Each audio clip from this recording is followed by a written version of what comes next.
اللہ رب کریم نے آپ لوگوں کو آج ایک موقع دیا ہے، شاید یہ موقع کل آپ کے ساتھ نہ ہو۔ میں آپ سے آج بات کرنا چاہتا ہوں کہ کل ہم نے سب نے اللہ کے حضور حاضر ہونا ہے، تو پہلا سوال تو یہی ہوگا کہ تم نے دنیا میں بادشاہ کس کو تسلیم کیا تھا؟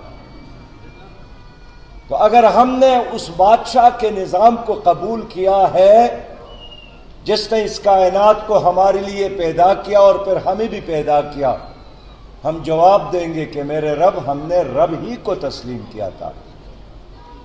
لیکن حقیقت تو یہی ہے کہ 75 سال گزرنے کے باوجود آج بھی ہمارے ملک کا نظام نہ اسلامی ہے نہ غیر اسلامی ہے۔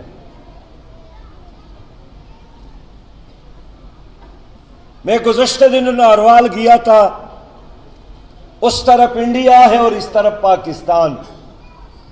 لوگوں سے میں نے پوچھا کہ بارڈر کی اس طرف جو عدالتیں ہیں اور جو اس طرف کی عدالتیں ہیں، دونوں کے نظام میں کیا فرق ہے؟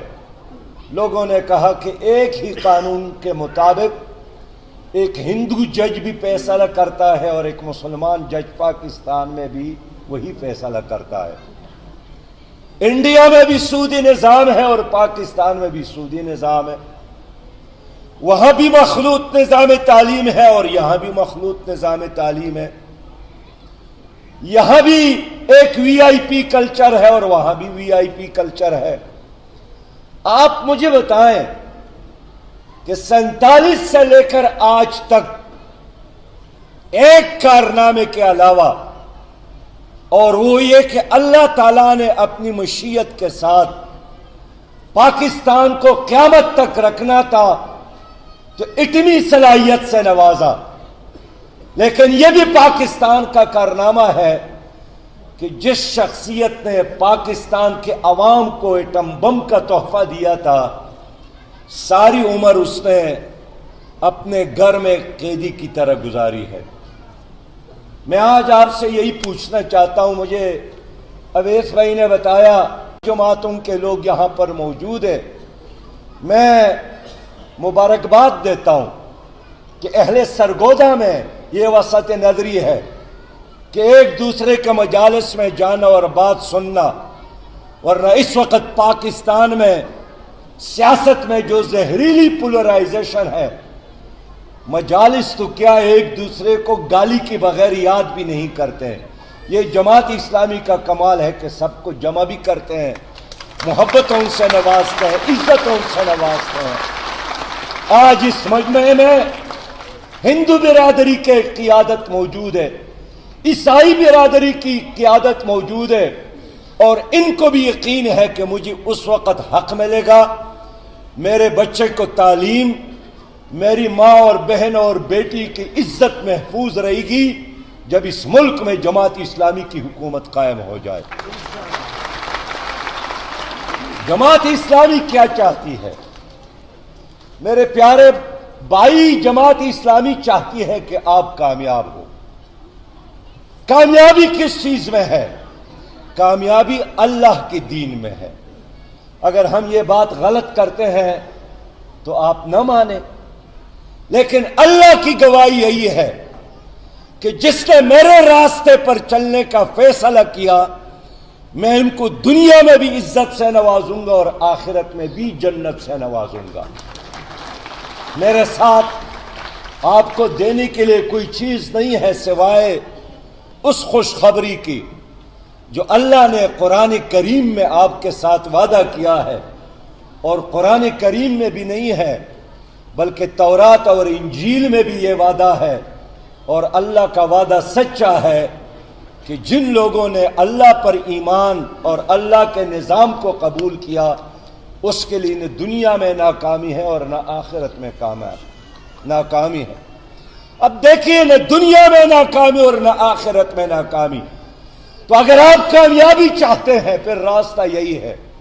یہ جو دنیا نے آج کامیابی اور ناکامی کا جو تصور ہمیں دیا ہے، بعض اوقات خود ہمارا کارکن بھی اس سے متاثر ہو جاتا ہے کہ اگر اسمبلیوں میں کامیابی نہیں ملتی تو روتا ہے، اگر اقتدار میں ہم نہیں آئے تو پریشان رہتا ہے، لیکن اللہ کے ہاں کامیابی یہی ہے کہ جس سے اللہ راضی ہو جائے۔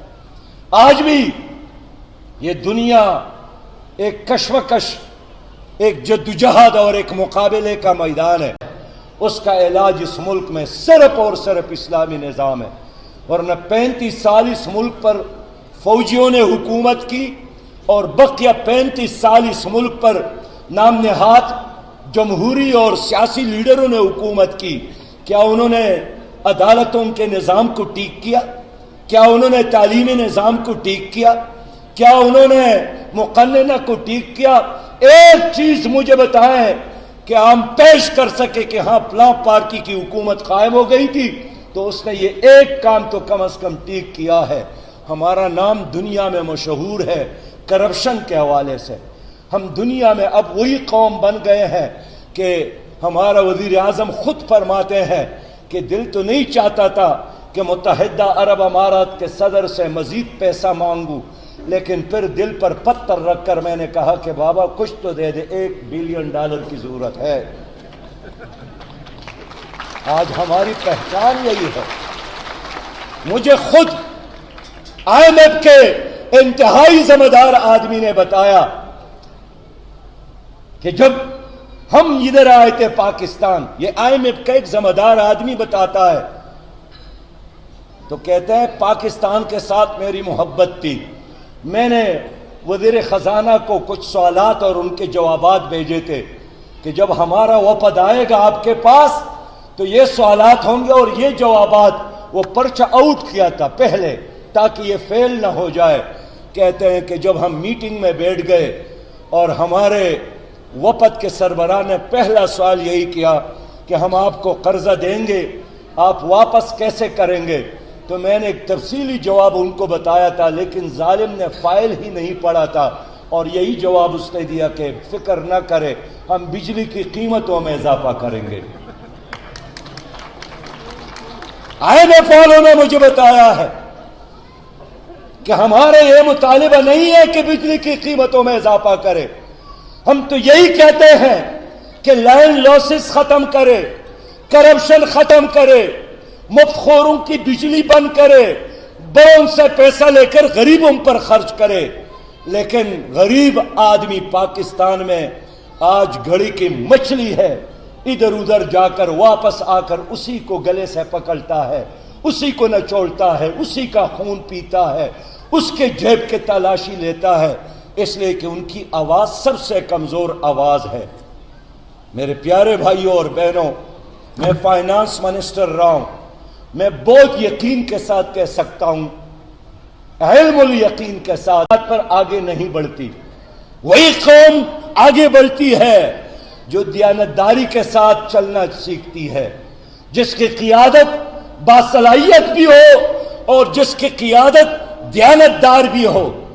آپ دیکھتے نہیں ہیں ملیشیا کو ایک مہاتیر ملا تھا، سنگاپور کو لی کوان یو ملا تھا، کیسے انہوں نے ترقی کی۔ جب سنگاپور کا صدر ادھر آیا، ہمارے صدر نے ان سے کہا کہ ہم بھی اپنے کراچی کی ایئرپورٹ کو سنگاپور کی طرف اچھا بنانا چاہتے ہیں۔